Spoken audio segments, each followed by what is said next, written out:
ये लड़के ना आपको हमेशा बहुत चिल नजर आएंगे, घूमेंगे फिरेंगे ऐश करेंगे, इनको कोई फर्क ही नहीं पड़ता। 100 गालियां रोज की पापा देते हैं, 100 ताने रोज के माँ देती है, लेकिन कोई फर्क नहीं है, वही हंस खेल रहे हैं, ढीठ बनकर घूम रहे हैं। लाइफ हो तो ऐसी, हम सबको ऐसा ही लगता है ना, लेकिन नहीं, ये लड़के ना, इनके ऊपर बहुत जिम्मेदारी है।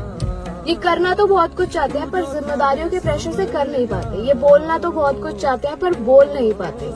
ये हंस तो लेते हैं लेकिन कभी अपना गम नहीं बता पाते, कभी अपना दुख किसी के साथ नहीं बांट पाते। ये लड़के ना आपको हमेशा बहुत चिल नजर आएंगे, घूमेंगे फिरेंगे ऐश करेंगे, इनको कोई फर्क ही नहीं पड़ता। 100 गालियां रोज की पापा देते हैं, 100 ताने रोज के माँ देती है, लेकिन कोई फर्क नहीं है, वही हंस खेल रहे हैं, ढीठ बनकर घूम रहे हैं। लाइफ हो तो ऐसी, हम सबको ऐसा ही लगता है ना, लेकिन नहीं, ये लड़के ना, इनके ऊपर बहुत जिम्मेदारी है।